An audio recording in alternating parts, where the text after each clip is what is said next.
Bienvenidos y bienvenidas a la edición número 15 de Inspiración Podcast junto a Rodrigo Hernández. Rodrigo pasó de ser parte del founding team de Merama a crecer a Growth Senior Director y ser parte de llevarla a Unicornio. También es ex Amazon y Procter Gamble.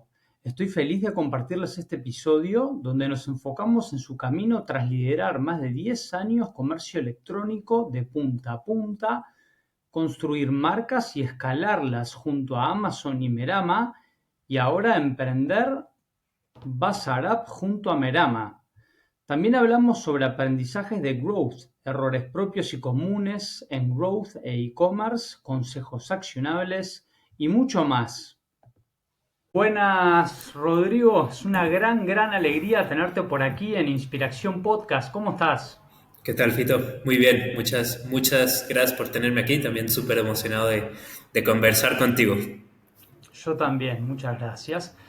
Bueno, creo que sería buenísimo si podríamos empezar por que nos cuentes un poco sobre ti, tu trayectoria en el ecosistema startup. Obvio, sí, claro que sí. Mira, eh, yo, de hecho, originalmente mis primeros pininos en el mundo laboral no son en el ecosistema startup. Eventualmente migré, me apasionó y ya no hay forma que salga de aquí, de este rush. Ya entraremos como en el detalle, pero de hecho yo originalmente empecé mi carrera profesional en Procter Gamble. De ahí estuve por varios años, diferentes roles, principalmente dentro de ventas. Yo soy ingeniero, eh, jamás ejercí la ingeniería, siempre estuve en un rol más comercial. Procter Gamble, después pasó por Grupo Herdes por un par de años. Después estuve bastante tiempo dentro de Amazon y ahí es donde empiezo como... Amazon es una cosa como extraña porque es la compañía grande que se sigue manejando como startup. Es aquella compañía grande que no tiene procesos establecidos, que te deja pensar, innovar, probar cosas nuevas. Y ahí es donde me empieza a levantar toda esta chispa de que no solo me encanta proponer, me encanta como regarla y aprender, eh, sino que tiene resultados y que es donde quiero estar. Y ahí es donde empiezo como mi mundo en el startup y empiezo, digamos, ya entraremos en ese detalle, pero tengo la fortuna de conocer personas que en su momento estaban con la idea de iniciar un startup que es Merama, que afortunadamente hemos tenido mucho éxito. Alcanzamos la distinción de unicornio en menos de un año, fuimos los únicos en México en hacerlo. Y ya de ahí para acá no he parado de ese rush, ¿no? Digamos, ahí me tocó liderar y me ha tocado liderar todo el tema de growth dentro de Merama. Digamos que vamos a entrar mucho en detalle de qué significa eso, pero el crecimiento de todas las compañías que forman parte de nuestro portafolio está básicamente a mi cargo.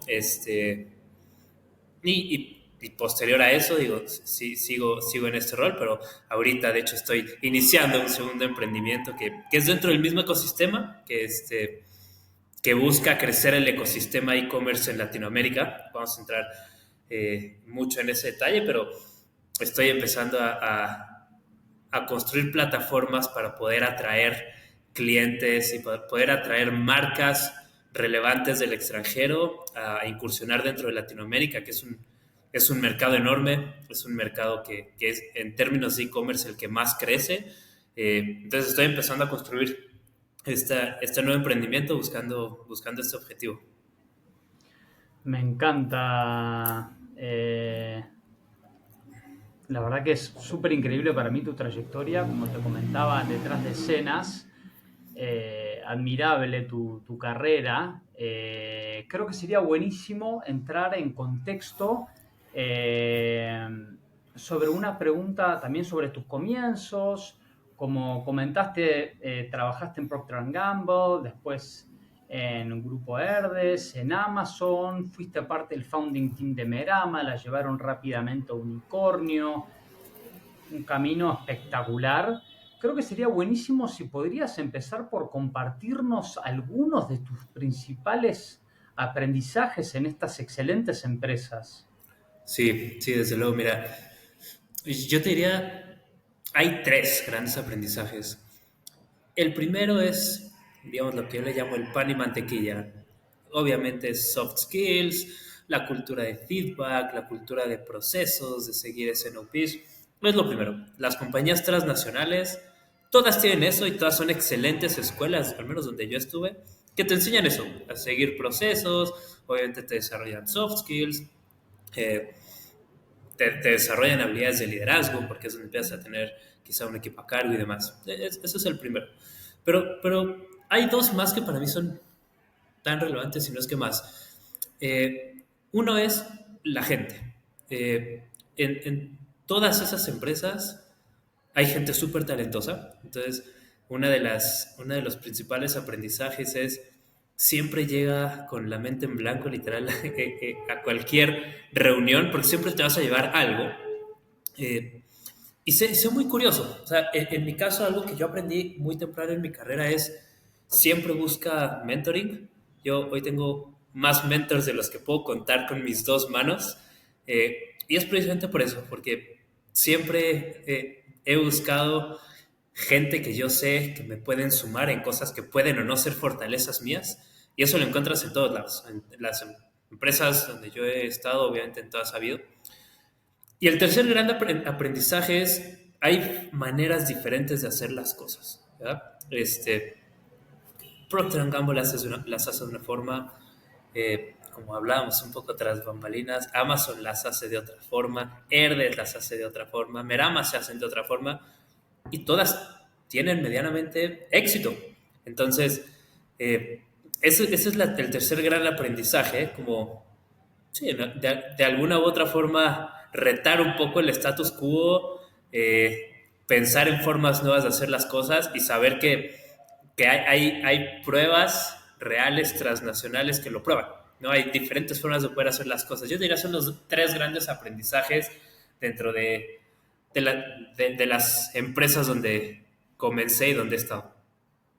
Me encantó tu respuesta, creo que hay mucha sabiduría y me gustaría remarcar el hecho de que incluso una estrella tan brillante como vos del ecosistema tiene tantos mentores. Espero que inspire a los emprendedores emergentes y profesionales que aspiran a ser líderes a buscar mentores más rápido.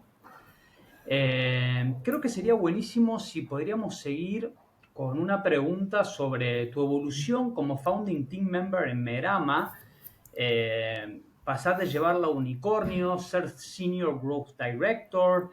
Eh, ¿Podrías profundizar un poco más en esas experiencias en particular sobre tus pilares y tus aprendizajes para transicionar tan buena evolución? Sí, sí, sí, claro que sí.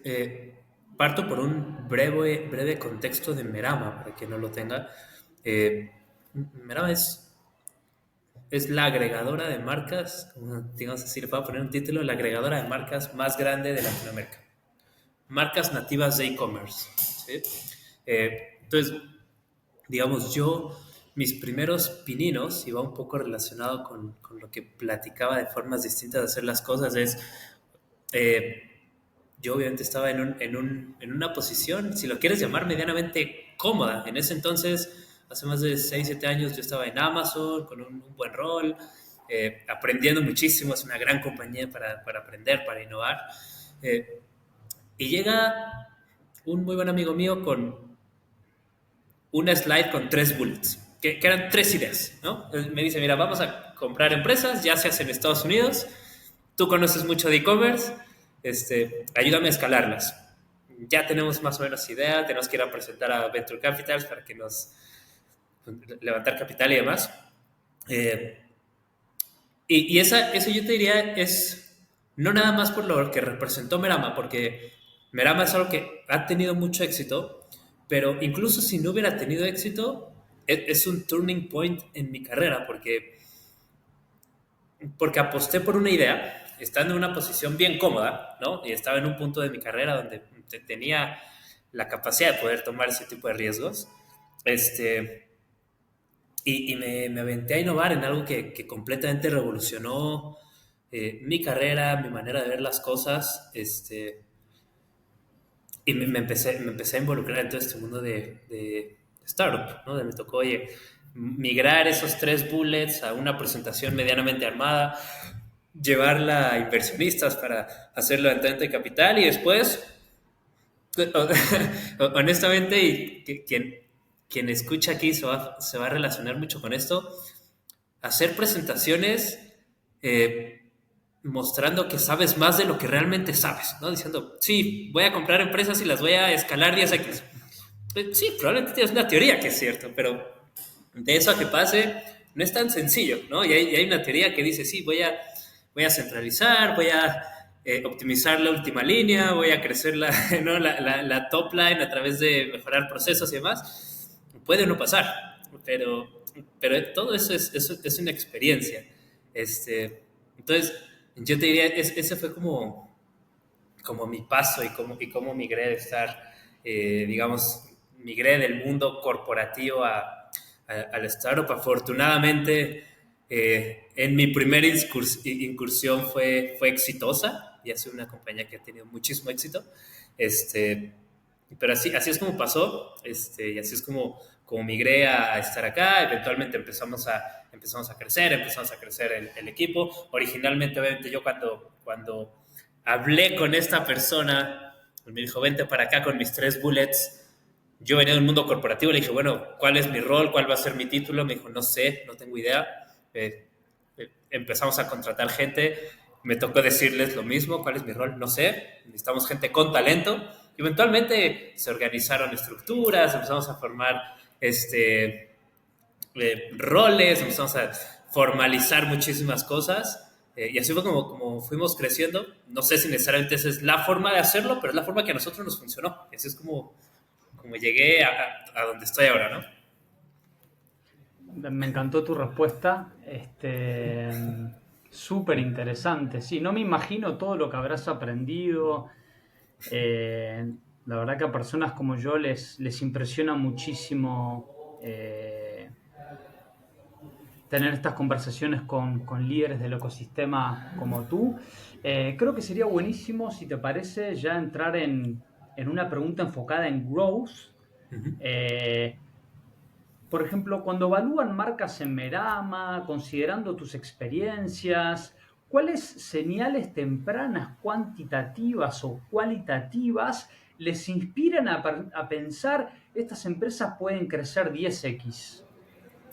Eh, Mira, hay muchas cosas más financieras de M&A que yo no toco, pero la parte específicamente de growth, este, son criterios como muy establecidos que de hecho al principio no teníamos y que fuimos bajando de, oye, portafolios, categorías, que ya tuvieran cierta presencia.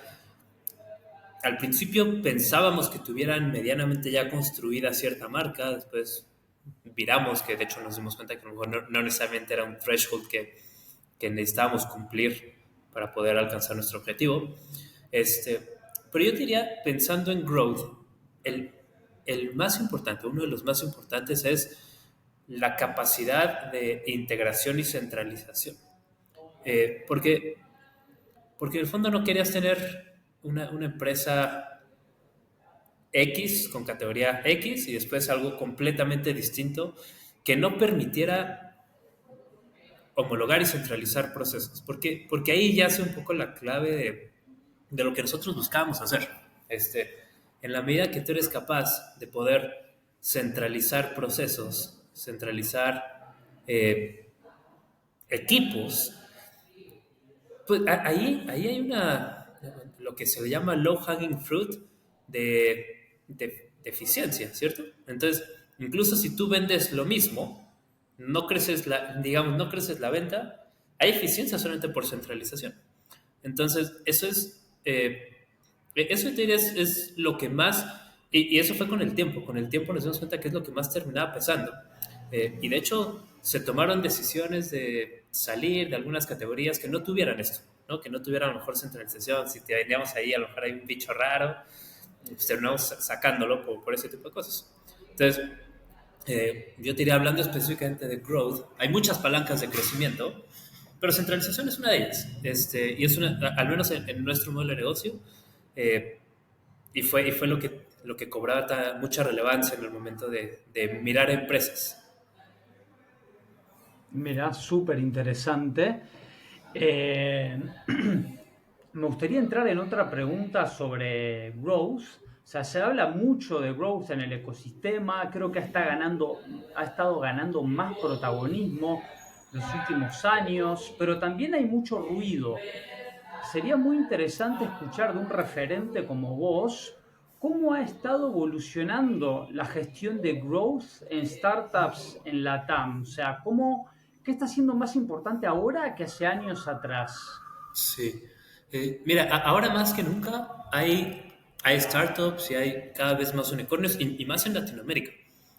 Pero yo te diría algo que lo diferencia de estos últimos años versus cuando empezaba a ponerse más de moda el término unicornio y demás, es growth versus sustainable growth, ¿cierto? Y eso pasa a ser muy relevante en el ecosistema de startups, porque un startup al final demora en empezar a ser rentable, si lo quieres ver así, ¿no? Y se puede, y es un error bien común, se puede pasar al otro lado de la moneda donde el hipercrecimiento no necesariamente es rentable y es difícil después rentabilizarlo.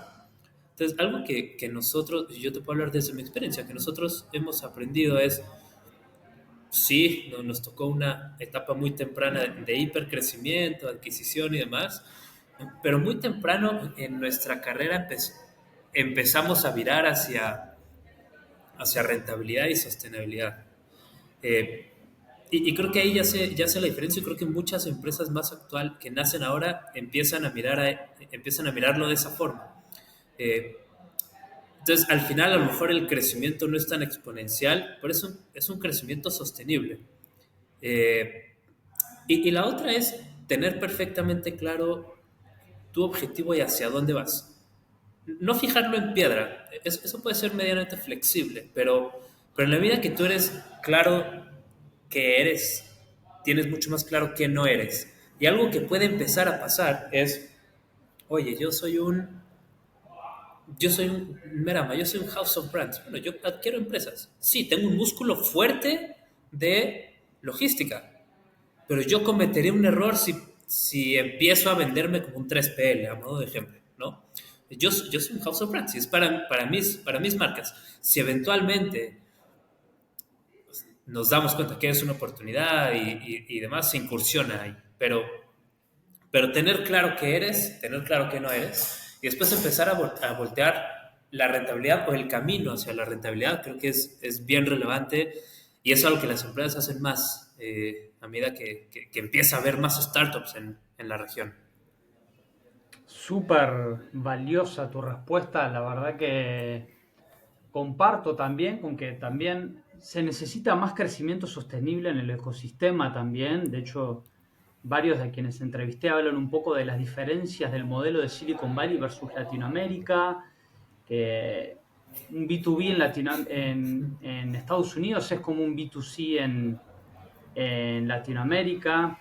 Eh, o sea, es más complejo escalar en Latinoamérica y mucho más sustentablemente, ¿no? Sí. Sostenidamente, profitably. Eh, Creo que sería muy bueno también, ya que tenés tanta experiencia en estos temas, profundizar un poco sobre palancas de crecimiento. eh, ¿Cómo piensa actualmente Rodrigo Hernández sobre palancas de crecimiento? Sé que varían por etapas de crecimiento, pero algunos de tus aprendizajes clave. Ahorita, y esto va a resonar mucho también, soy el fanático número uno de la inteligencia artificial. Y eso, este, porque sí creo fervientemente que las empresas inteligentes crecen con tecnología más que con equipos. Entonces yo creo que hoy, este, esa es la principal palanca de crecimiento. El ser capaz de adoptar tecnologías emergentes en etapas medianamente tempranas, como un poco get ahead of the curve en ese sentido, este, y empezar a crecer de esa forma. Porque como no solo es inteligencia artificial, pero tecnología en general, ¿no? O sea, las empresas que se han quedado en el pasado tienen equipos enormes. Y esto de hecho, ni siquiera nace en Merama, esto nace en Amazon. Eso es un principio de Amazon, ¿no? Como una persona es capaz de hacer lo de 5 personas, porque ellos se enfocan mucho en capacitar a las personas con mucha tecnología para poder escalar análisis, escalar procesos, y lo tienen intrínseco con el ADN. Es algo que medianamente en Merama, yo al menos con mi equipo busqué hacer. Ahora en Basarop, que es mi nuevo emprendimiento, soy un ferviente creyente de eso. O sea, necesitamos, ahorita hablo de inteligencia artificial, pero cualquier proceso se puede apalancar de escalabilidad a través de tecnología, ¿no? Y eso para mí es bien importante porque claramente necesitas gente bien talentosa. Eh, y esa gente te necesita ayudar a construir procesos, y esos procesos en su mayoría pueden ser escalados por tecnología. Entonces, para mí esa es una de las principales palancas, si no es que la palanca de crecimiento, porque a medida que tú eres capaz de escalar todos esos procesos, lo haces más rápido, lo haces más barato, lo haces más eficiente y lo haces mejor. Este, entonces, para mí, el poder, ahorita hablo de tecnología, hablo de inteligencia artificial, pero en general, adoptar nuevas tendencias y adoptarlas pronto y meterlas dentro del ADN de tus equipos y de tus empresas, eso en mi experiencia ha mostrado ser muy relevante. Creo que hay mucha sabiduría en tu respuesta, esa adaptabilidad, esa actitud, ¿no? De probar las nuevas tendencias, lo que funciona, experimentar, aprender rápido, ejecutar rápido, son diferenciales para crecer rápido y estar ahead de la curva, como dijiste. Eh, Me gustaría también entrar en otra pregunta respecto a estrategia de creación de marcas, publicidad, eficiencia de ads. ¿Podrías compartirnos algunos aprendizajes de cómo ha estado evolucionando todo este tema también en estos últimos Sí, años? sí, claro. A ver, en nuestra experiencia, una parte bien relevante es conocer tus marcas y conocer el diferenciador de tu marca, porque no todas se comen igual. Hay marcas cuyo, y esto se remata incluso, oye, a Procter Gamble. Procter Gamble realmente es un house of brands también. Y saben que el diferenciador de marca X es distinto que el diferenciador de marca Y. Hay uno que es premium y es como te da todos los beneficios. Hay otro que es entry, price driven. Toda la estrategia alrededor de eso es distinto, ¿no? Uno es una marca que se va a mover más por volumen, con menos rentabilidad, otro va a ser mucho más rentable, va a ser aspiracional. Tienes que conocer qué es tu marca, a quién quieres atacar, y después el resto casi que viene solo. O sea, una vez que conozco qué es lo que vendo, cuál es el diferenciador, cuál es el target que estoy buscando, ya con eso puedes saber en qué canales voy a buscar entrar. En mi experiencia, la clave no es estar en todos con todo, es estar en los lugares correctos con las cosas y los productos correctos, por así decirlo, y después atacar a tu target de forma correcta. Si tú sabes que tú tienes una marca, eh, te invento que tu target es jóvenes de 14 a 21 años, bueno, a lo mejor tu estrategia no es Google Ads porque ya ni siquiera saben qué es Google. Voy a hacer TikTok, te invento, ¿no? Entonces, para mí la clave es saber qué tengo, cuál es mi diferenciador, y de ahí el resto casi que viene solo. Y es saber dónde jugar y cómo jugar. Sí, la verdad que lo hace sonar simple como toda estrella, pero debe ser bastante complejo hacerlo tan bien como lo logran, como lo has logrado. Eh, de hecho, Me gustaría entrar en otra pregunta que, o sea, con tus más de 10 años de experiencia liderando e-commerce de punta a punta, desde en Amazon a Merama, Procter Gamble, construir y escalar marcas, creo que también debes de entender mucho sobre playbooks cross-border, o sea, transfronterizos. Entonces, ¿cuáles serían algunas de claves o aprendizajes o consejos sobre estos temas? Sí, mira, lo podemos amarrar incluso a la pregunta anterior de saber dónde jugar.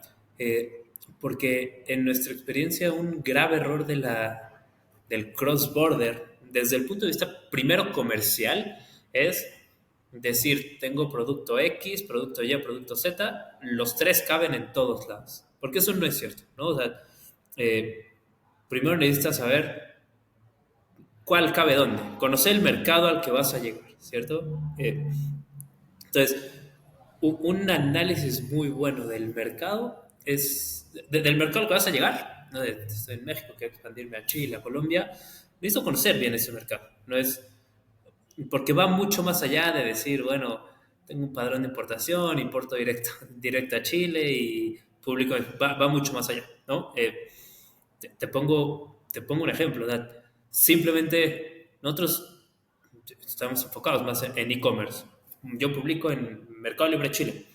Simplemente si yo vendo electrónicos, oye, la corriente eléctrica es distinta en Chile, la estrategia de SEO es completamente distinta porque la gente tiene formas distintas de llamarle a las cosas.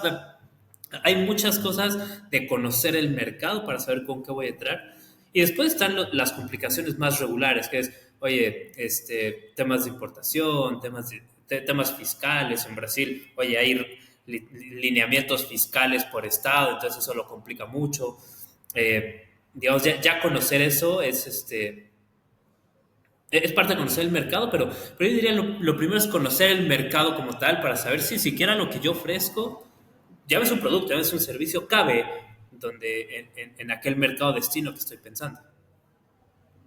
Claro, sí, la verdad que suena, nada, que hay que investigar muy bien y considerar las variables adecuadas antes de accionar también.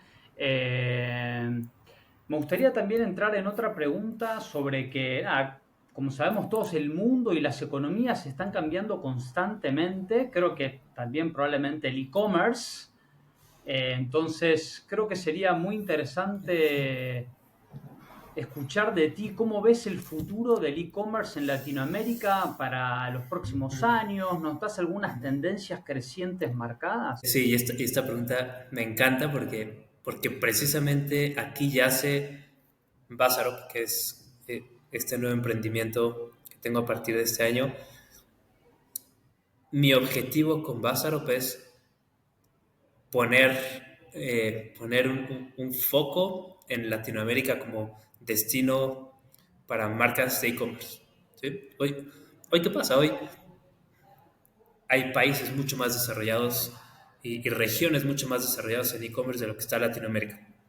Hoy la penetración del e-commerce en Estados Unidos está arriba del 30%, en China está arriba del 90%. Aquí estamos, depende de dónde consultas, pero según algunas fuentes, abajo del 10%, ¿no? Sin embargo, somos la región que más crece a nivel mundial en términos de e-commerce. Y eso es algo que aquellas marcas internacionales no necesariamente ven, no nos ven como una oportunidad. Sin embargo, hay factores económicos que pueden empezar a obligar a verlo. Ejemplo, todo el tema de tarifas China-Estados Unidos. Todos aquellas marcas, aquellas empresas, aquellos vendedores de Estados Unidos están empezando a ver sus márgenes reducirse muchísimo por tarifas arancelarias. Entonces, si tú les pones en la cabeza que, oye, Latinoamérica es el que más crece y aparte, y nosotros, por ejemplo, en Bazar lo que vamos a hacer es hacer un punta a punta de expansión. Yo te voy a importar, yo te voy a almacenar, yo te voy a gestionar canales. Bueno, entonces ahí es donde pueden empezar a ver a Latinoamérica como una oportunidad de expansión. Entonces, yo creo que estamos en ese punto de inflexión porque está empezando a haber muchas complejidades en regiones mucho más avanzadas, pensando en Estados Unidos, Canadá y demás. Este, y Latinoamérica es una oportunidad que hoy no está muy top of mind, pero que más y más va a estar. Y no nada más a nivel vendedores, a nivel marca, a nivel canales. Pasó una censura oye, el canal por excelencia en social commerce es TikTok. Se censuró en Estados Unidos, lo primero que voltearon a ver es Latinoamérica, ¿no?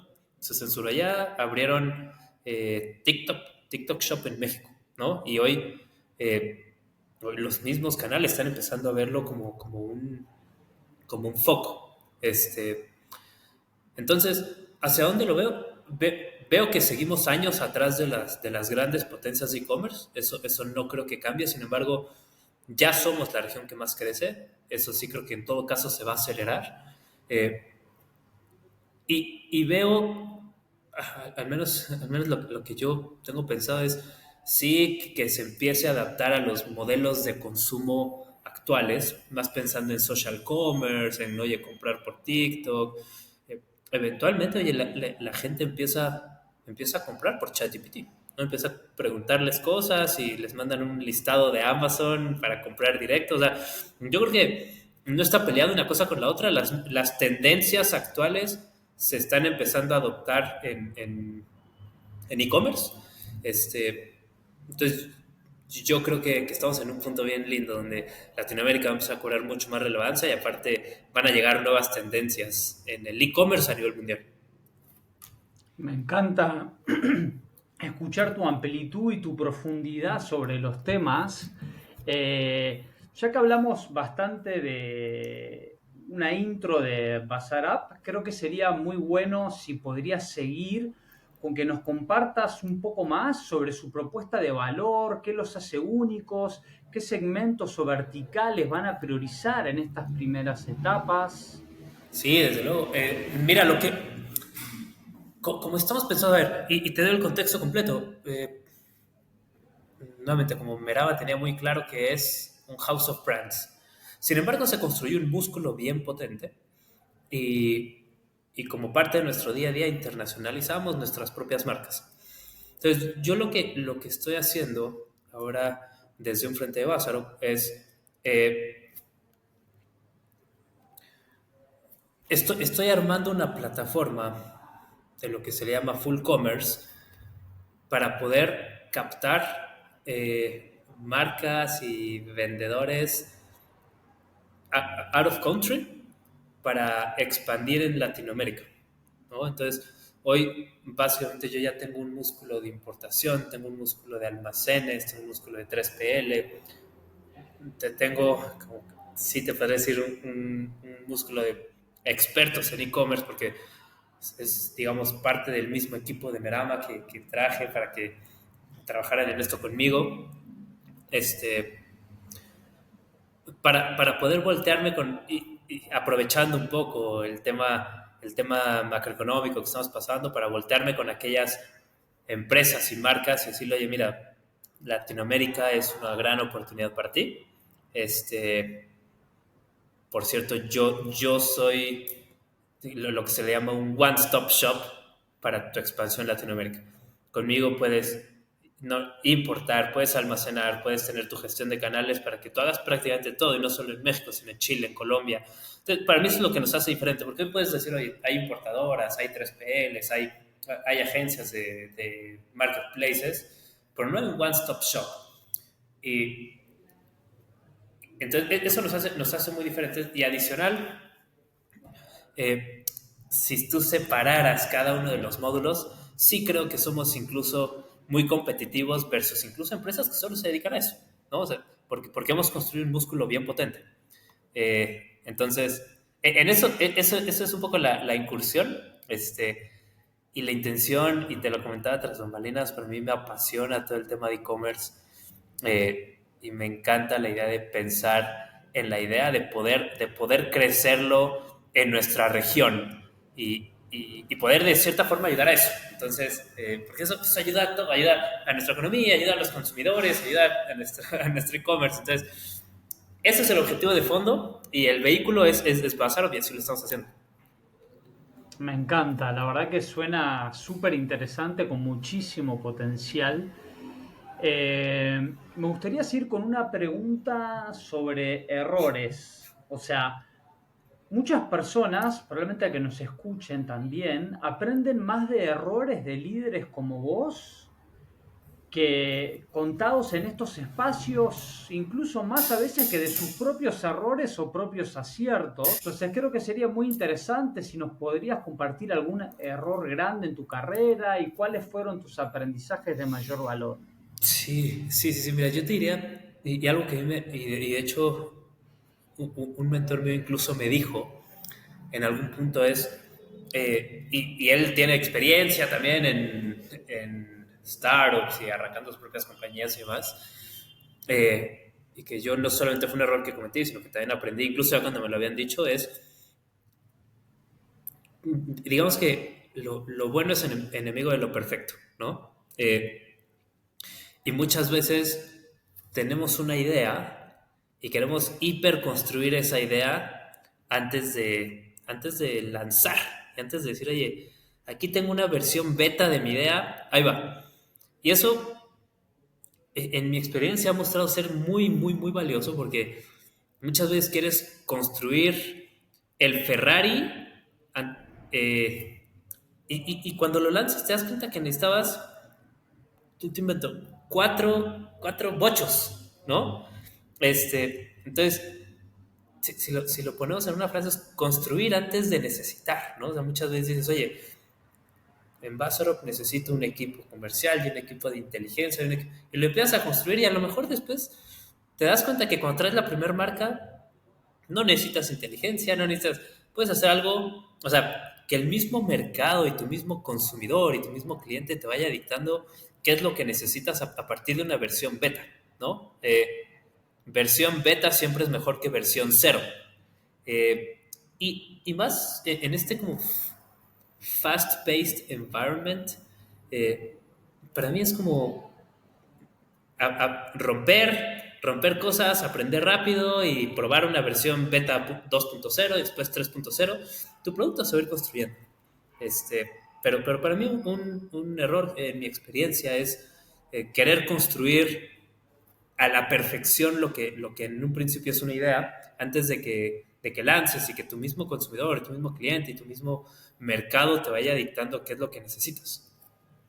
Creo que hay mucha sabiduría en tu respuesta. De hecho, también la han comentado otros speakers, especialmente a la hora de construir las startups respecto a crear el MVP. Muchos se sobrecomplican, esperan demasiado tiempo, financian demasiado y en realidad hubiera sido mucho mejor lanzar antes, obtener feedback de clientes e iterar con ese feedback de los clientes.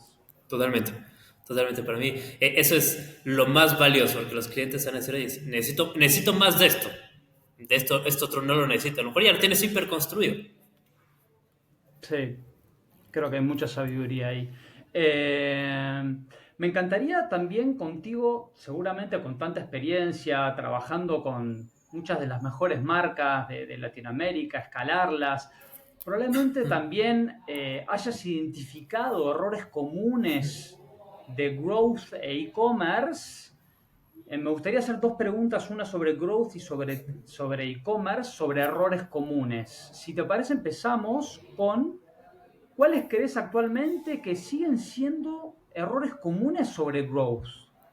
Para mí, y lo ata un poco a lo primero de las tendencias, es no ir a ver la rentabilidad o no tener un camino a la rentabilidad. Eso para mí es como clave. Y después sumado incluso al punto anterior, es cuál es ese camino a la rentabilidad, cuáles son los vehículos hacia la rentabilidad. Entonces, muchas veces para mí un gran error que se comete en Growth es ser demasiado ambicioso. Entonces, es como querer comerse todo el pastel, porque en mi experiencia es, oye, necesito A, B y C, buenísimo, sí, Entonces nos va a salir carísimo. Haz un plan. Primero haz A y haz A perfecto. Después haz B y haz B perfecto porque esto en el long run nos va a llevar a la rentabilidad, ¿no? Entonces, nuevamente, como las empresas lo empiezan a ver más y más y más, pero para mí ese sigue siendo el principal error. Muchas veces, oye, ya tengo más o menos A, todavía no me es rentable, todavía no me es eficiente, pero ya estoy construyendo B, que son costos adicionales, y todavía está medio a la mitad, pero ya estoy construyendo C, entonces, un poquito atándolo al punto anterior, es eh, encuentra una cosa que es la que quieres hacer, saca un producto beta, itera sobre eso, es un gran producto, rentabiliza tu producto, centraliza, escala, eficienta, y después puedes empezar a ampliarte. Pero muchas veces, y más cuando eres un emprendedor, tienes una idea bien romántica de tus proyectos. Y eso no es malo, yo creo que es muy bueno, pero si no lo sabes tener en tu cabeza, decir, bueno, esta idea es perfecta, es una North Star que de aquí a 5 años puede darse, pero mi camino es este, puedes caer en ese error. Y más cuando alguien, un venture capital, compra tu idea y te da millones de dólares, ¿no? Y es como, bueno, puedo hacer mi idea romántica en un año, pero a lo mejor no es el camino. La verdad que creo que hay mucha sabiduría en tu respuesta, como en todas. Me gustaría seguir con una pregunta también enfocada, como hablamos hace un minuto, sobre qué errores más comunes ves en cuanto a e-commerce en el mercado. Para mí e-commerce es bien amigable y tiene y más en Latinoamérica. Tú vueltas a ver Estados Unidos y es un monopolio de Amazon y tus Shopify y demás. Aquí estamos en un punto, en una zona donde hay muchos jugadores muy importantes, van entrando más. Están tus sitios propios, está Mercado Libre, está Amazon, está Liverpool, está Walmart, está TikTok, está Coppel, ¿no? Entonces, para mí, un gran error que cometen las principales marcas hay dos. Uno es, tengo que estar en todos lados y tengo que estar con todo. Eso para mí es un gran error. Así como hay muchos canales, todos te ofrecen cosas distintas, entonces tienes que saber dónde tu marca, dónde tus productos tienen que estar.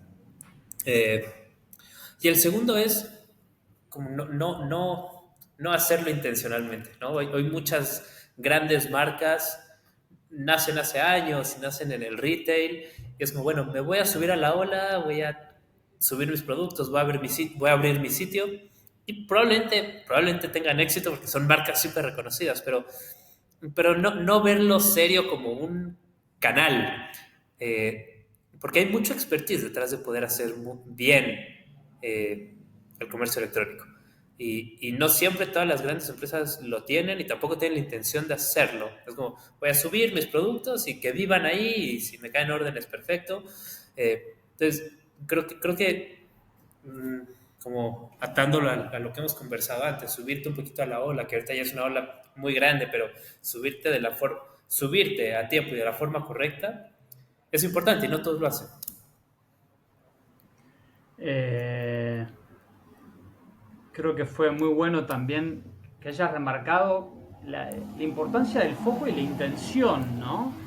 Eh, Creo que son dos detalles súper claves, suenan simples, pero lleva mucho pienso hacer esas cosas bien, mucha sabiduría. Creo que, si te parece, hacemos dos preguntas más que entiendo que debes de estar a full y tenés que volver. Creo que también sería súper interesante abarcar una pregunta contigo sobre equipos de growth. Eh, ¿Cuáles crees actualmente que son algunas claves sobre armar equipos de growth de alto rendimiento? Sí, y no lo dejo en growth. Equipos en general de alto rendimiento, para mí es el desarrollo. Yo soy como ferviente creyente de desarrollar gente. Hoy estamos en un punto donde cada vez hay más startups, más empresas y con giros distintos. Entonces, cada vez vas a encontrar menos personas con hiper expertise en lo que tú estás ofreciendo, porque potencialmente estás ofreciendo algo muy nuevo en el mercado. Eh, entonces, para mí, algo que a mí me ha resultado es contratar talento, ¿no? Y eso implica que tengas una fuerte estructura de desarrollo, que tengas líderes comprometidos con desarrollar a la gente, que tengas estructuras para que la gente se pueda sentir respaldada, que puedan desarrollarse. Eh, y eso es algo que yo de hecho tengo desde Amazon. En Amazon hay digamos, hay un principio que es contrato no para la posición, contrato para la empresa. Y muchas empresas lo hacen, ¿eh? Pero eh, gente con talento, porque es mucho más fácil después poder moldear a alguien talentoso a ciertos roles, pero no solamente cae en ese rol, después lo puedes mover a otro rol, lo puedes mover a otro equipo, porque alguien con talento va a demostrar resultados de cualquier manera. Entonces, hoy la hiperespecialización está escasa porque cada vez hay más oferta en giros de las empresas, pero hay demasiado talento. Eh, para mí la clave está en sí tener líderes comprometidos, tener estructuras comprometidas en el desarrollo de talento, de manera tal que puedas contratar y contratar talento y desarrollar, y eso, si lo quieres ver hasta de forma fría, tiene resultados en el PNL, porque al final vas a hiperdesarrollar una expertise que allá afuera es a lo mejor mucho más caro del que incluso tú estás pagando en ese momento, ¿no? Y sí, creo que además muchas personas buscan justamente esas culturas, ¿no? Donde hay actitud de mejora continua, vamos para adelante, duro, nos cuidamos, empujamos y para adelante. Sí, totalmente. Me encantó tu respuesta. Bueno, me gustaría finalizar la entrevista, si te parece, con algún mensaje y consejos finales para profesionales de growth en el ecosistema que desean evolucionar y sumar tanto impacto como vos. Sí, desde luego, mire, y hablo desde mi experiencia, obviamente, como ya les conté un poquito de todo, en mi experiencia, aquí puse como, o sea, yo diría follow your gut, ¿no? Porque a mí me ha funcionado, habrá que no, pero a mí me ha funcionado. Pero después no solo eso, sino eh, aprende rápido, como, nuevamente, como rompe, intenta, ¿no? Y creo que es una frase como muy de startup, pero rompe cosas y muévete ágilmente. Eso ahí me ha demostrado funcionar. Como sigue un poquito tu instinto, atrévete a romper las cosas y aprender de eso. Y después, ten muy claro un North Star, pero no tengas miedo a cambiar de dirección, porque eso te va a pasar. Eh, entonces, como retomándolo sobre lo que habíamos platicado, si tú tienes una idea bien romántica, está perfecto. Eso literal le va a ser gasolina para tu día a día, pero si en el transcurso te das cuenta que tienes que cambiar de dirección, sé lo suficientemente sabio y ágil para hacerlo. Porque potencialmente por algo sea. Entonces yo diría, esas son las grandes cosas que a mí me han funcionado y que podría dejar para todos. Me encantó tu mensaje, tus consejos. Bueno, Rodri, la verdad que fue una gran alegría compartir este espacio contigo. Muchas gracias por tomarte el tiempo de compartir tus historias, errores, aprendizajes, consejos. Espero que sirva de inspiración y también lleve a personas a ejecutar muchos de tus consejos. Muchas gracias. No, te agradezco. Mil gracias a ti por tenerme. Un gustazo y un placer hablar contigo. Gracias por acompañarnos hasta el final del episodio. Espero que lo hayas disfrutado y también que te haya llevado varios aprendizajes útiles para ejecutar.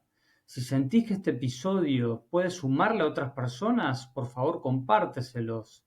Si te gustaría recibir las siguientes entrevistas directo en tu correo, también con resúmenes y shorts con historias, errores, aprendizajes accionables y consejos reales de líderes de startups y venture capital de Latinoamérica, puedes suscribirte gratis en www.inspiraacción.com. Y si aún no te suscribiste al canal de YouTube, me encantaría que te sumes y me permitas la oportunidad de sumarte más.